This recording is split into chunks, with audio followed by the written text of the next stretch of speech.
بسم اللہ الرحمن الرحیم۔ معزز خاتم حضرات، السلام علیکم ورحمۃ اللہ وبرکاتہ۔ ہر دور کے اللہ والوں کے عقیدے کی عمارت دو ستونوں پر کھڑی ہوتی ہے۔ یہی ہمارے آج کے قرآن مجید کے سبق کا موضوع ہے کہ عقیدہ کے دو بنیادی ستون کون سے ہیں۔ معمول کے مطابق سب سے پہلے آیت مبارکہ کی تلاوت کرتے ہیں۔ اعوذ باللہ السمیع العلیم من الشیطان الرجیم۔ فاتقوا اللہ وأطیعون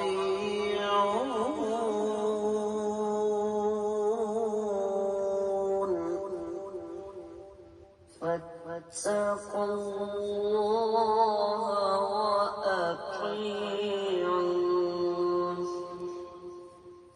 معزز خاتم حضرات، رب کائنات کی پاکیزہ کتاب قرآن مجید پارہ ہے 19واں سورۃ الشعراء، آیت مبارکہ ہے 108۔ داستان چل رہی ہے سیدنا نوح علیہ السلام کی۔ تو سیدنا نوح علیہ السلام نے بھی عقیدے کے بنیادی دونوں ستون بیان کرتے ہوئے ارشاد فرمایا، فاتقوا اللہ، اے لوگو اللہ تعالیٰ سے ڈرو، وَأَطِيعُونَ، اور میری فرما برداری کرو۔ با محاورہ ترجمہ، سیدنا نوح علیہ السلام نے اپنی قوم کو حکم دیا کہ تم لوگ اللہ تعالیٰ سے ڈرو اور میری اطاعت کرو۔ امام ابن کثیر رحمۃ اللہ علیہ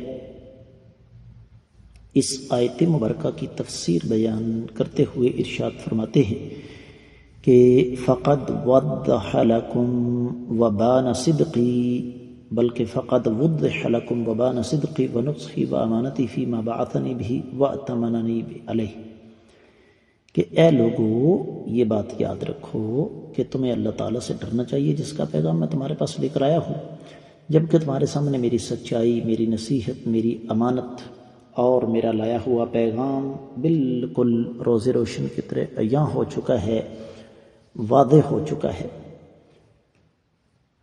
دیگر کتب تفسیر کا جائزہ لیا جائے تو اہل علم یہ فرماتے ہیں کہ فاتقوا اللہ سخط اللہ و عقابہ، کہ ڈرتے رہو اس بات سے کہ کہیں تم اللہ تعالیٰ کی نافرمانی نہ کرو اور رب کائنات کی گرفت میں نہ آ جاؤ۔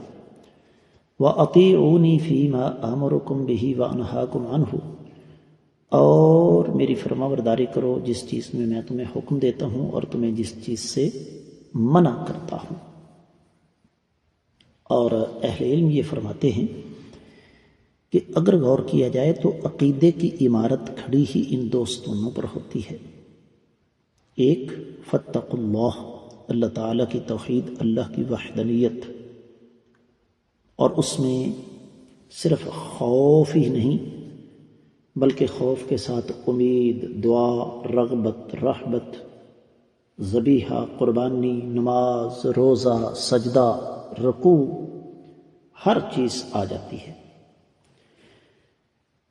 اور اطیعون کا مطلب یہ ہے کہ اپنے وقت کے نبی کی بات کو تم لوگ مانو۔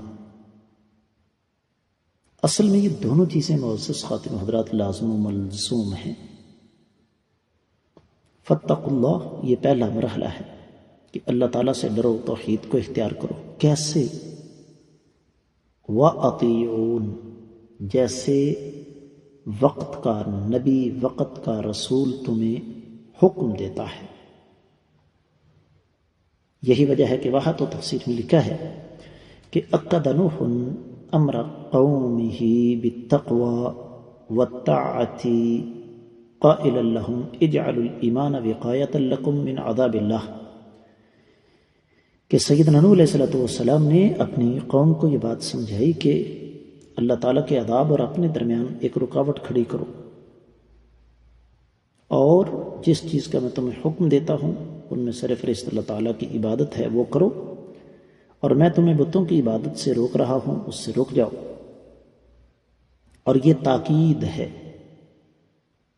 اس لیے کہ جب بھی یہ دعوت دی جائے تو اکثر لوگ اس کی مخالفت کرتے ہیں۔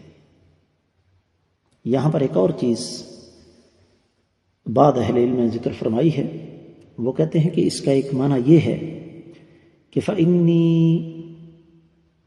لا أخونكم ولا أريدكم بالسوء، لوگوں میں تمہارے ساتھ کوئی خیانت نہیں کرنا چاہتا اور نہ ہی میں تمہارا برا چاہتا ہوں۔ یہ بڑی قیمتی بات ہے کہ ایک سچا اور اصلی دین کا داعی وہی ہوتا ہے جو حقیقی معنوں میں اپنی قوم کا ہمدرد ہو اور اپنی استطاعت کے مطابق اس ہمدردی کا حق ادا کرنے کی کوشش کرے۔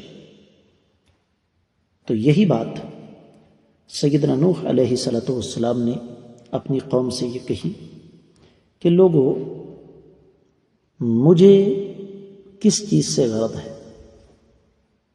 یقینی طور پر میں تمہارا بھلا چاہتا ہوں، تمہاری بہتری چاہتا ہوں، اور اصل چیز یہ ہے کہ میرے دل کے اندر تمہارا درد ہے۔ میں تمہیں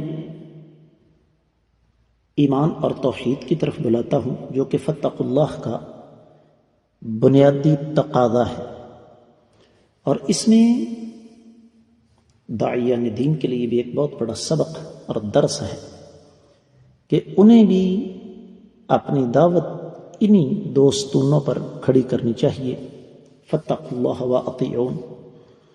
اور میں یہاں ضرور اس بات کی طرف اشارہ کرنا چاہوں گا معزز خواتین و حضرات کہ یہ ایک پیمانہ ہے، ایک سکیل ہے جس کے ذریعے میں اور آپ کسی بھی دعوت دینے والے کی دعوت کی سچائی کو جانچ سکتے ہیں، پرکھ سکتے ہیں کہ وہ ہمیں کس طرف بلا رہا ہے۔ اگر تو اس کی دعوت کی اساس اور بنیاد یہی دو چیزیں ہیں کہ لوگوں کو اللہ تعالیٰ کی توحید، اللہ تعالیٰ کی وحدانیت کی طرف بلایا جائے اور کائنات کے امام صلی اللہ علیہ وسلم کی اطاعت کی طرف بلایا جائے، پھر اس کی دعوت سچی ہے۔ ورنہ وہ آدمی دو نمبری کر رہا ہے، جال سازی کر رہا ہے، ڈنڈی مار رہا ہے، وہ ہمارے ساتھ مخلص ہرگز نہیں ہے۔ یہی اس آیت مبارکہ کا بنیادی سبق اور درس ہے۔ میں امید کرتا ہوں کہ آپ کو اس کی اچھی طرح سمجھ آ گئی ہوگی۔ اس کے ساتھ ہی آج کے سبق سے اجازت دیجیے۔ جزاکم اللہ خیرا، احسن الجزاء، والسلام علیکم ورحمۃ اللہ وبرکاتہ۔